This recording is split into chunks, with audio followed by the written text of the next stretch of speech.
Ancient Mother, I hear you calling.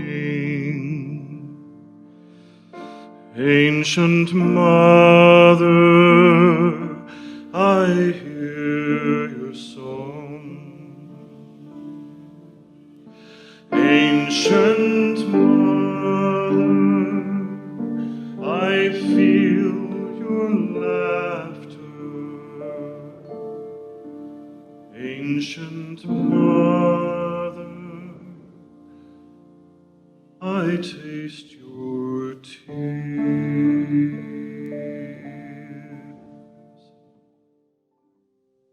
Most Tulsans are often shocked that they didn't learn about the 1921 race massacre in school. But there's another bit of history that we don't learn, and it has to do with the Indian history of Oklahoma. There are parts of that story that have been untaught and are really important. This week I had a chance to sit down and have a dialogue with a good friend of mine, Eli Grayson, a Creek Indian with an amazing understanding of Creek history and the history of native tribes here in Oklahoma. I learned why most Indians in Oklahoma are racially identified as white, why there are black Cherokees who have no racial or no ethnicity with native peoples. I learned why Greenwood was such a thriving economic district and how they rebuilt after that time, and so much more. We talked for almost 2 hours, and I've taken from that 5 clips. And the first one that I'm about to show you is the longest one. It's about 7 minutes, and in it, he explains his views on Columbus Day as well as this idea of Indigenous Peoples Day. Probably one of the more surprising answers that I'd heard. Here, check it out. Eli, thank you so much for being with us. I've had some great conversations with you over the years, and now I'm really glad to have this opportunity to talk to you in front of the Congregation of All Souls, and especially with this being Indigenous Peoples Weekend, Indigenous Peoples Days. It used to be Columbus Day. We now call it Indigenous Peoples Day. You know, what do you think of Columbus and this idea that we celebrate Columbus Day in America? I mean, Columbus has his place in history. He's never been celebrated by Native people because of who he was and what he did. And, of course, the victors write history, not the people who are, you know, the ones being taken advantage of. I think as far as, you know, the monuments coming down, yes. I think they should be placed historically in a museum, not destroyed, because people need to know what happened and put a face to what happened. Mm-hmm. And but I don't think he needs to be in a prominent place. Right. You know, so replacing him with Indigenous Day, you know, it's controversial because a lot of tribal people feel we need our own day. We don't need to replace somebody. Mm-hmm. We need our own day. Right. But this is a good start. Or changing Columbus Day in Tulsa to Indigenous Day is a good day.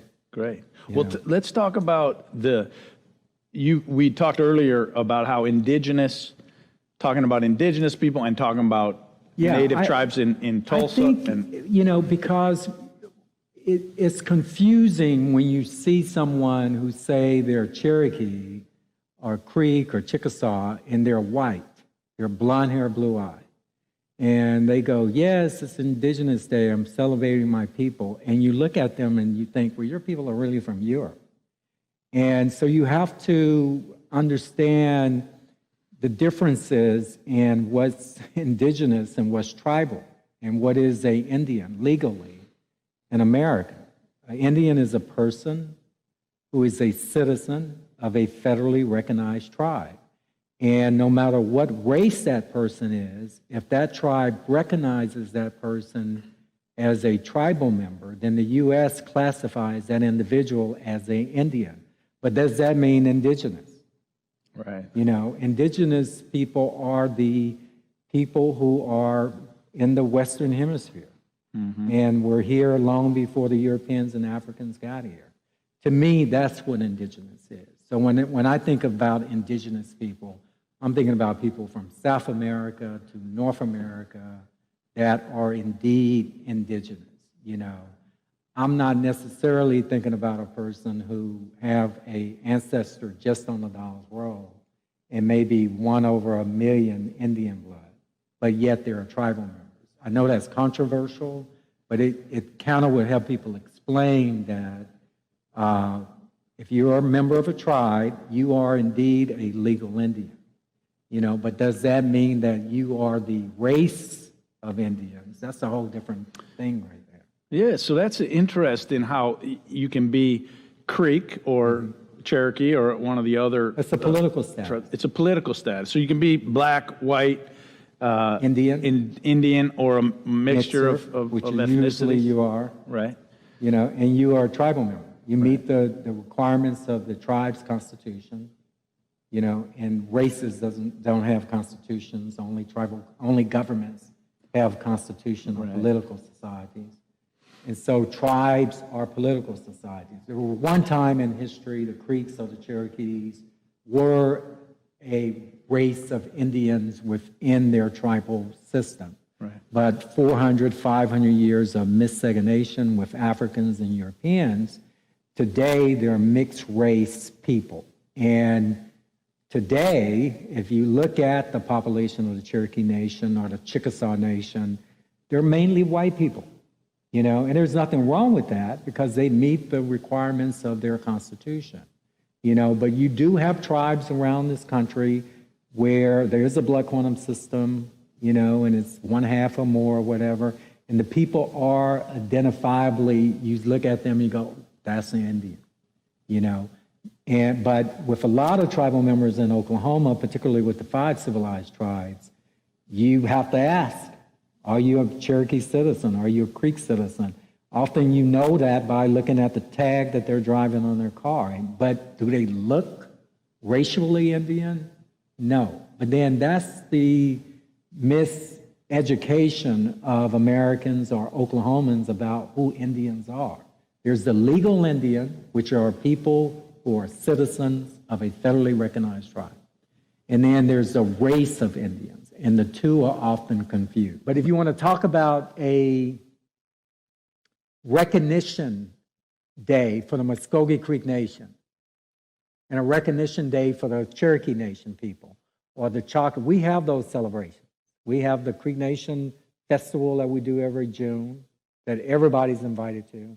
The Cherokee Nation has this Cherokee Day in September that everybody's invited to. The other tribes have some going on themselves, you know, that they invite non-tribal members out to celebrate, on and on and on.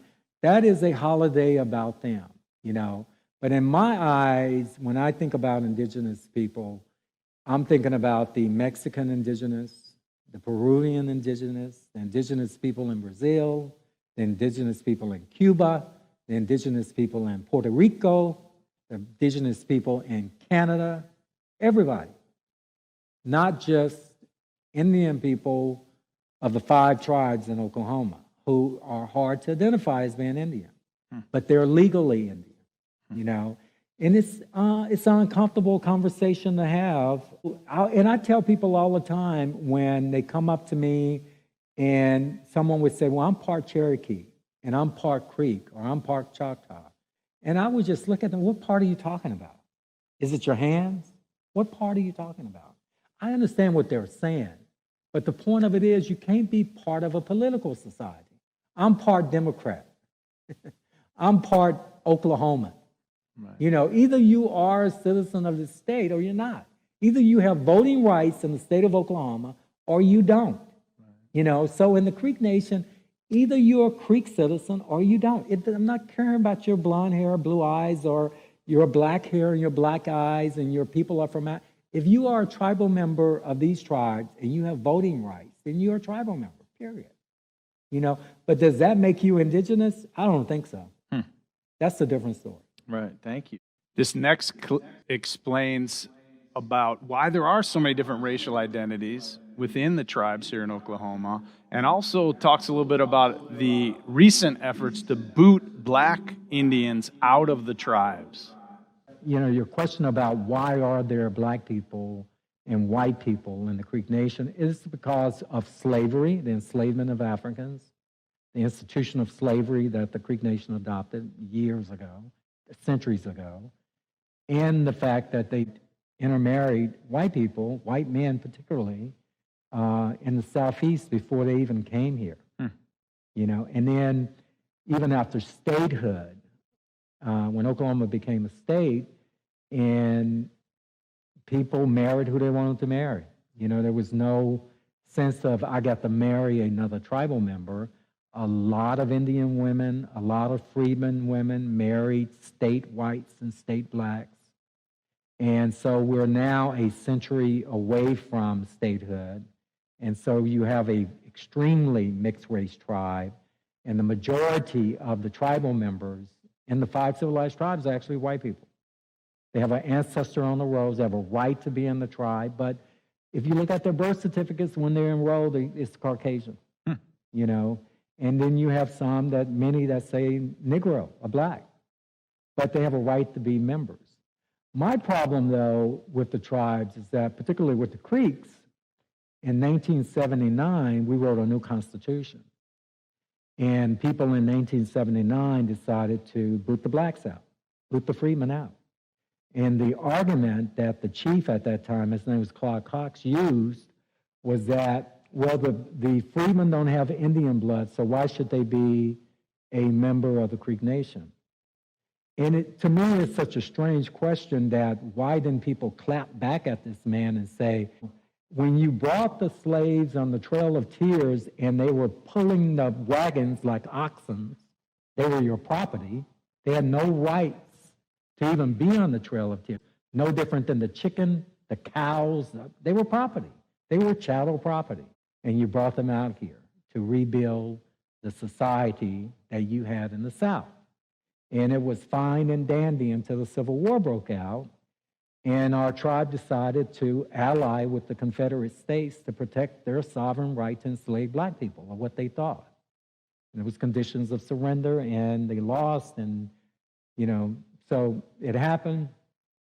And then in 1979, the Creek Nation just decided to renege on that promise of Article 2 of the 1866 treaty and boot them out. And then put the propaganda out where they don't have Indian blood. What the Creek Nation was telling the black folks, unless you could prove you have Indian blood, or you can actually prove it through legal documents, you have no rights in this tribe, which is wrong, morally wrong, because we made a moral promise to them after a civil war where thousands, hundreds of thousands of people gave their lives. And it's other people like the regular people in Tulsa, not knowing the truth. You know, people say, well, I've never heard of the Tulsa Race Massacre. Right. And then when you say, have you heard that the tribes own its slaves? No. You know, that's just as foreign to them. Right. Even talking to a lot of the black folks in North Tulsa, many of them actually are getting enrolled in the Cherokee Nation. Shocked to find out that people were actually Cherokee freedmen. I mean, really surprised. They've heard this rumor that Granny was a Cherokee, but they always thought she was a full-blood Cherokee. Granny was a princess, right. You know. And then they find out she was a slave of the tribe, but she had rights, therefore passing those rights on to you, and then we help them get enrolled. Now, with democracy in America being in such turmoil, and with the voting rights being challenged right now, listen to what Eli has to say about voting in early Oklahoma history. Also, in this clip, you're going to learn some interesting things about how the Greenwood district in Tulsa, the black community, was funded, and how Black Wall Street was fueled by former African slaves who were part of the tribes. Listen in. Then you have this state that was created where half the land was allotted to women. No voting rights, but they are landowners. Then you have another third of the land of Indian territory allotted to black folk, who were also not given voting rights in the state of Oklahoma. But they were the landowners. And you can have I always get tickled by this. You can have a white person move here from Kentucky in 1910 and been here 1 week to register to vote, a white man.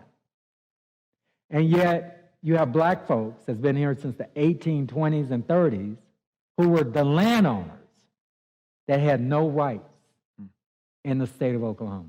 None. How does that make any sense? Right. And yet these people will go to Oklahoma City, create these laws to dispossess these black people of their lands. And I often say what's missing in black town stories is that they talk about the demise of the black communities and black towns in Oklahoma. And in Greenwood, it's often blamed on the freeway. Right. And I'm like, brother, roll that back. You're missing the bigger picture. You've just missed the forest because you're looking at a tree, which is the freeway. But you missed the forest. You got to understand at statehood in Oklahoma, in eastern Oklahoma, which was Indian territory, black folks own a third of the land. There was a lot of money to be made. And so these towns sprung up, did extremely well. Booker T. Washington wrote about it. Bowley, Taft, all these places, Grayson, Renniesville, Muskogee, which was much wealthier than Greenwood by far. And they did extremely well at statehood. In fact, when Greenwood was rebuilt, you have to understand, why was it rebuilt back better in just a few years? Right. You know, and you say, oh, it was the economy and it was the need for this and that. Yes, it was. It was also because in the 1920s, black folks still owned much of the land around here. And so monies were still being made, and the only place they could spend it, particularly if you live northeast of the river, you got to understand too that 1-year-old that received an allotment, or that 2-month-old that was born in February of 1906 that got 160 acres, at a certain point, Oklahoma started taxing that 2-month-old for property taxes if he was black. Yep. Only if he was black? Yeah, the Indians, if you were half or more, there were some restrictions.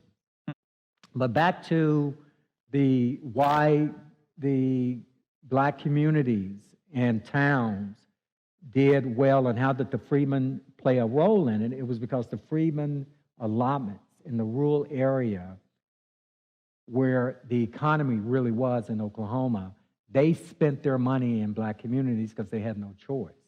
And that's what generated the growth and the need for hotels and stuff. And I'm curious, we've been hearing a lot about the Osage and what happened with folks coming in and taking advantage of them and their allotments, marrying into and a bunch of murders that we've been Happened reading all over. about. Same thing happened with the Creek? The Osages are not immune to that story. That happened in the Creek Nation, it happened in Cherokee Nation, Choctaw, Chickasaw, it just happened. Now, for those who are watching from outside of Oklahoma and might not know that in Oklahoma we don't have Indian reservations. The land was divided up between all the folks who were on the Indian rolls, which included former slaves and others, back in the early days. So what this allowed people to do was cheat many of the Indians out of their land. You heard about the taxing Indians. They'd never owned property. They didn't know about taxing, and all of a sudden you have a child who's 1 year old having to figure out how to pay the taxes on 160 acres of land. And then people married Native peoples, murdered some. So it's an incredible story. Instead of having to negotiate with the tribal council to get land or to buy land, people only had to negotiate with individual people, and they only had to deal with an individual person whose family had never owned land ever before. So it's an incredible story, and we'll have the longer interview available online soon. This next question, our theme this month at All Souls is death, so I asked Eli about Creek traditions around death and dying. Our theme of the month here at All Souls in October happens to be death. So we were talking about death last week. I'm curious, is there anything that you could tell me about Creek, any historical idea about death or any ideas about death in the Creek culture? It's the burial ceremonies and traditions like that has evolved with Christianity. Okay, when you historically read or learn about the traditional burial. As a matter of fact, I joked in LA once, this lady called me up, I want to bury my mother, and she passed away. She was a traditional Creek, and I want to do a traditional ceremony here in Bakersfield, California, and on and on and on. So I said, well, if you want to go back to the day, is your house, what kind of foundation your house got? Is it concrete? Are you up off the ground? What's going on with that? And she said, why? I said, well, tell me. She said, well, it's a slab concrete. I said, well, dig up a big hole in your living room and stick her down in there and cover it back up, and then go outside and burn the house down. How traditional you want this to be? 'Cause that's what would have happened in the old days. Is that right? And then it evolved into other things. It depended on, you have to remember, the Creeks were many different tribes that made up the Confederacy. So many different tribes had different way of burying people. Sure. In Indian Territory, it was a back to nature thing, like it was in Alabama initially. Once the body is put in the ground and medicine is placed over that, then you walk away. Whatever nature decides to do, to that body, that's what happened. If it floods out and it washes down the river, nature. That's what nature intended to happen. A fungi, the creator, wanted it to happen. Then the Christians stepped in with their coffins and concrete and all that stuff, and their burial practice. And then you started to see, particularly after the Civil War, the cemeteries popping up all over the place here, and Confederate this and that, and people of prominence with that, but the poor people still burying people in their backyards. In this final clip, I asked Eli what he loves about Creek culture, and he talks about that and also talks about the evolution of culture in the Indian communities and also some of his hopes for the evolution of culture going forward. Tell me some things that you really love about being part of the Creek Nation, about the Creek culture. And the culture is evolved. A Creek person 300 years ago wouldn't recognize me. They wouldn't recognize somebody 100 years ago. So a Creek person 500 years ago asked you in a different language, what are you talking about when you say Creek? Because that's an English word. Mm.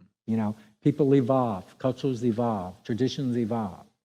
What I love about the Creek Nation and being Creek, I love the people. And as far as the culture, I love the ceremonial grounds and what the ceremonial ground people do, which is only celebrated by a very small percentage of Creeks. I wish it was more.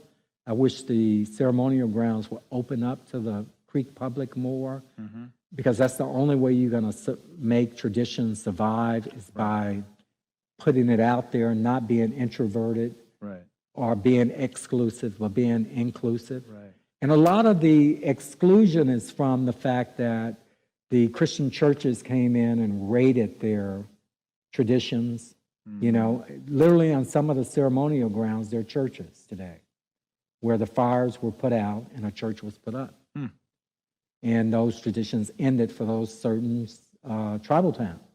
I don't know if you ever just sit and listen to stomp ground music, because we don't do powwows, we do ceremonial grounds and stomp music. And some of it is real deep. It just, people talk about the Negro spirituals being moving. Right. Here are ceremonial ground songs. Okay. I mean, it comes up from the earth through your feet. So I tell people, learn history so it won't repeat itself, but don't get stuck in the past. Don't show up at my house looking like you were born in 1810. Be yourself. And if the most traditional thing that you do as a Creek person, if you don't go to the ceremonial grounds, but as a traditional Creek person like me, go to Walmart, I'll see you at Walmart, because that's what we all do that. Because we all have traditions today that are just as important as what people did 150 years ago. And I always tell people what they did 150 years ago was part of their livelihood. It wasn't an act. It wasn't a show that you get to shut down Sunday and Monday you go back to work. These were how people actually lived their daily lives. And you putting on a show in a costume, pretending you're living in the moment, is just what that is, you know, to a lot. There are some Muskogee people who actually live that life, and I give them all the respect. They tend to be people who live among themselves, who separate themselves completely, often from the tribal crap that goes on, even from the services, because they're not having it. They are still living that old life. But for the other 89,000 people, this is what it is. Now, there's some things that I like to see the tribe actually do. One, like the Cherokee Nation. The Cherokee Nation has gay equality rights, where Cherokee, lesbian, gay people, whatever, can marry in tribal court, and their marriages are legal. Right. And the Creek Nation, no. No. Okay. They need to catch up. Right. You know, often you see people who have, and a few of them I actually know have had sex changes. Right. And their identities have been changed legally through federal records and whatever, but the tribe refuses to change them, which is an insult to them. It's one of the things I do love about the Creek people. When the challenge comes to change, they are going to change, you know, because they've been through so much, you know, and they have to adapt. And I often say, you know, when you go to the tribe, everybody's sitting on their iPhone. They're on the computers. You know, the Creek Nation has a Facebook page, a Twitter. It's the 21st century. Yeah, so we've done that. We can move to other things too, you know. Right. And there was a time with the Muskogee people, there were no horses around. They were still over in Europe, in Africa, and pigs, you know. But as soon as they got here, now all the paintings you see of old Creeks are sitting on a horse. There's a new technology back then. It was new technology that people 100 years prior to that would have said, what is that big deer? You know, which is the Creek word for a horse is actually a big deer. So people evolved. And when the horses and the wagons were over, people started driving the cars and building their roads. And their small homes no longer had dirt floors. They had floors. Right.